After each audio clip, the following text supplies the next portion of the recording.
प्रयोग गरेर झुटा मुद्दा लगाएर हाम्रा साथीहरूलाई थुनिएको छ। पार्टीका उपाध्यक्ष रविन्द्र मिश्र, माननीय सांसद डाक्टर धवल शमशेर राणा, पशुपति खड्का लगायत राष्ट्रवादी साथीहरूलाई थुनिएको छ। म सरकारलाई अपील गर्न चाहन्छु, अनुरोध गर्न चाहन्छु, झुटा मुद्दा लगाएर थुन्ने कोसिस नगरियोस्। यदि यो कोसिस भयो भने आज बल्खुमा लाखौं, भोलि देशभरि हजारौं जनताले तिमीहरूको घर घेर्नेछन्। त्यो दिन तिमीहरू भागेर यी झुटा मुद्दा तत्काल फिर्ता गरियोस्। म आज यो विद्रोह किन भयो, यो विद्रोह किन आवश्यकता भयो भनेपछि अहिले यी नेताका छोराछोरी हेर्नुस् त एकछिन। एकजना कोही नेताको छोराछोरी नेपालको क्याम्पसमा पढ्छ? जनताका छोराछोरी क्याम्पसमा पढाएर राजनीति गराएर त्यही क्याम्पस बन्द गराउँछ। म आज सोध्न चाहन्छु, कति भ्रष्टाचार गरेको? लाउडा काण्ड कहाँ गयो? धमिजा काण्ड कहाँ छ? चेजेर काण्ड कहाँ छ? चाइना साउथ काण्ड कहाँ छ? एयरबस काण्ड कहाँ छ? घोटाला, सुदान घोटाला, ओम्नी प्रकरण, Budhi Gandaki, wide body, Gokarna resort, 70 करोडको सेक्युरिटी प्रियस अडियो काण्ड, नक्कली भुटानी शरणार्थी, ललिता निवास, 60 केजी सुन, 9 केजी सुन, सहकारी काण्ड, त्यसै गरी सर्पा काण्ड, टेरामेक्स काण्ड, भिरकुटी मण्डपको भ्रष्टाचार, एमसेल काण्ड, नेपाल ट्रस्टको जग्गा काण्ड, मेलम्चीको खानेपानीमा भ्रष्टाचार, बालुवाटारको जग्गा कर्लप्पै खाने काण्ड, क्यान्टनमेन्टको घोटाला, एमसीसी का दलाल, नेपाल स्काउटको जग्गा बेची खाने अपराधी चोर फटा।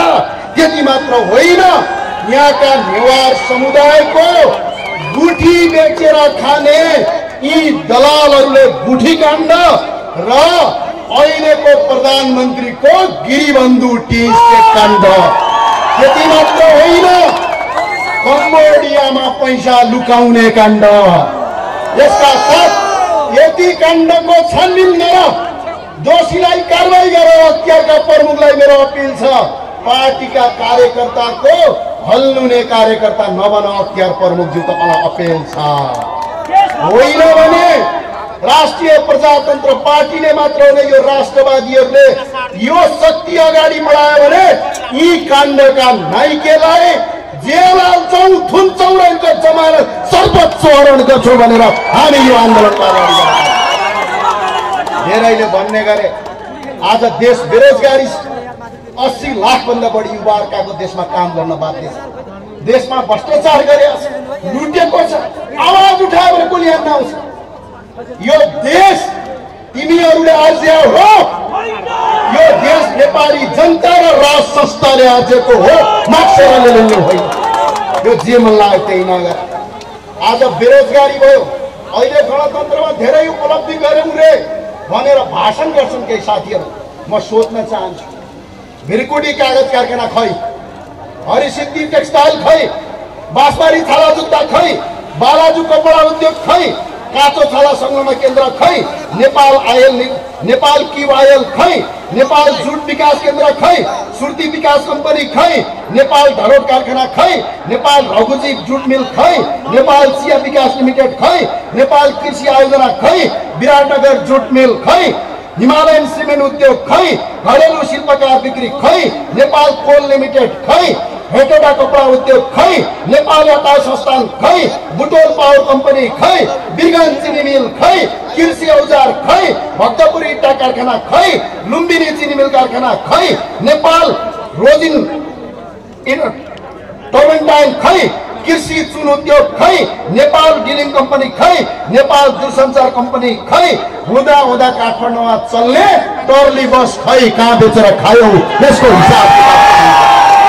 आज युवालाई कल कारखाना बन्द गर्ने, उद्योग बन्द गर्ने, भूम पठाउने, आफ्ना छोराछोरी विदेश पठाउने, जनताका छोराछोरी नेताका छोरी युरोप अमेरिका, जनताका छोराछोरी खाडी पठाउने, अनि यहाँ आएर भाषण गरेर देशलाई बर्बाद पार्ने यी लुटेराहरूका विरुद्धको आन्दोलन हो।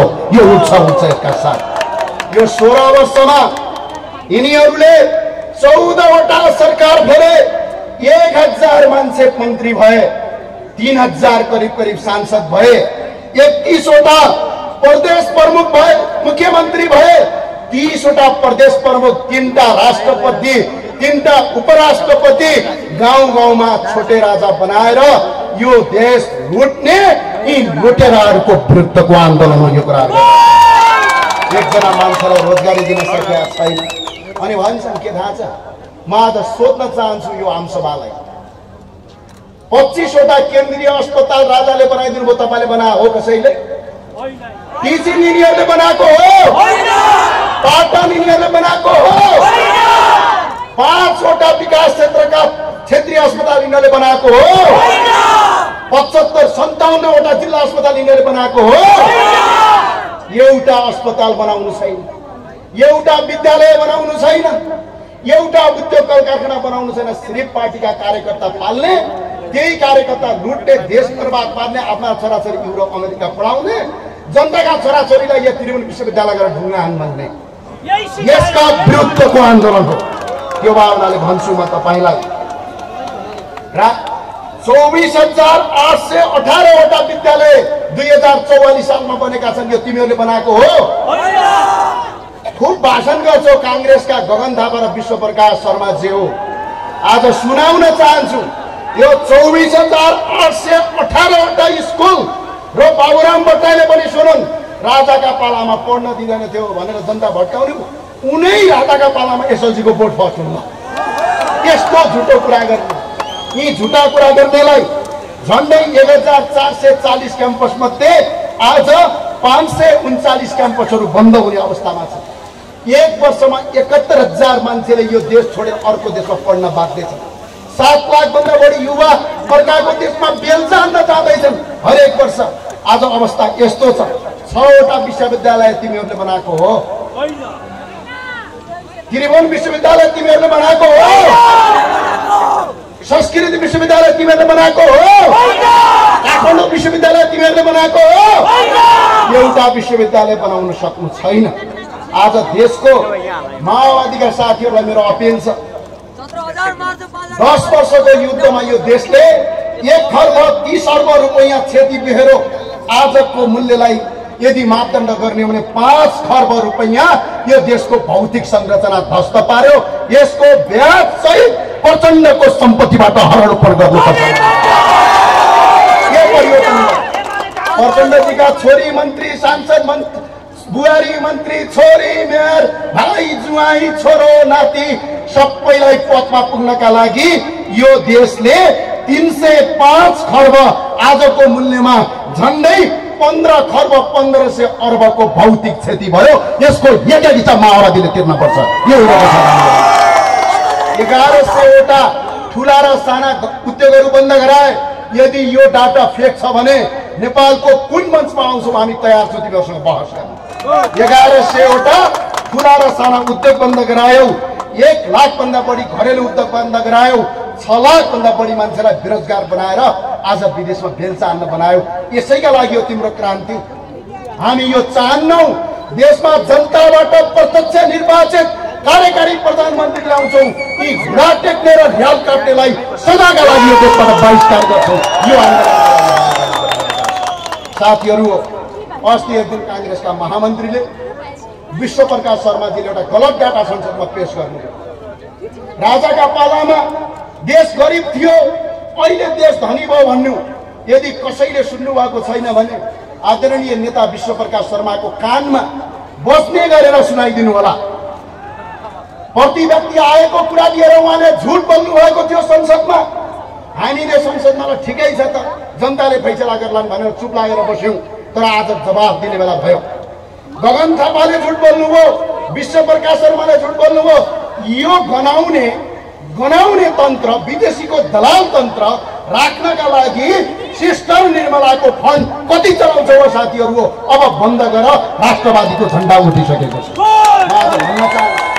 सुन्नुहोस्, तपाईँले प्रति व्यक्ति आए 2044 सालमा, पत्रकार साथीहरूले पनि सुन्नुहोस्, प्रति व्यक्ति आए 2044 सालमा नेपालको $146 थियो भने हाम्रो छिमेकी राष्ट्र चीनको $284 थियो 2044 सालमा।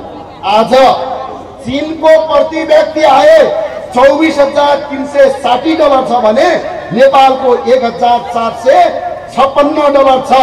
झन्डै 37 वर्ष अगाडि चीन जम्मा हामी नेपाली भन्दा $98ले धनी थियो, तर आज $22,904ले चीन अगाडि छ। तिमीहरूले देश लुट्यौ कि लुटेनौ? देशबाट यो डाटाबाट अब 138 थियो अरे 44 सालमा, अहिले 1400 भयो भन्छ। 2044 सालमा सुनको मूल्य 3000 रुपियाँ तोला थियो। अहिले सुनको मूल्य 1,73,000 रुपियाँ छ। अनि सुनको मूल्य 3000 का 1,73,000। जम्मा चाइना $98ले अगाडि थियो, अहिले $22,000ले अगाडि छ। देश तिमीहरूले बर्बाद पार्यौ कि पारेनौ? पार्यौ देश बर्बाद।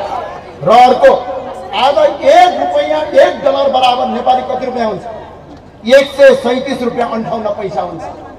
तर 2044 सालमा $1 बराबर 22 रुपियाँ 27 पैसा नेपालको करेन्सी थियो।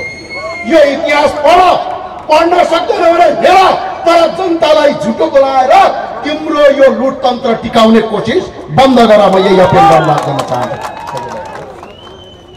गर्न चाहन्छु, म अपिल गर्न चाहन्छु। आज यो देशमा वैदेशिक ऋण 26 खर्ब पुग्यो। आज 80 लाख युवाहरू विदेशमा छन्। 15 खर्ब 7 अर्ब 84 करोड रुपियाँ यी नेता कार्यकर्ता पाल्दै 1 वर्षमा खर्च हुन्छ। हामीलाई किन चाहियो 884 जना सांसद? 205 जना सांसद भयो भने यो देश कायापलट हुन्छ। अनि त्यही भएर म सबैलाई भन्न चाहन्छु, तपाईहरुले बिजुली निशुल्क बाल्नुहुन्छ? बिजुली निशुल्क बाल्छ कि बाल्दैन? पानी निशुल्क पाइन्छ? सडक राम्रो छ? शिक्षा निशुल्क छ? रोजगारी छ? अनि के का लागि यिनीहरूले हामीले मान्ने? 300% कर लिन्छन् यिनीहरूले। 1 वर्षमा 300% भन्दा बढी कर उठाएका छन् यिनीहरूले। त्यही भएर म एउटा गीतबाट तपाईलाई भन्न चाहन्छु।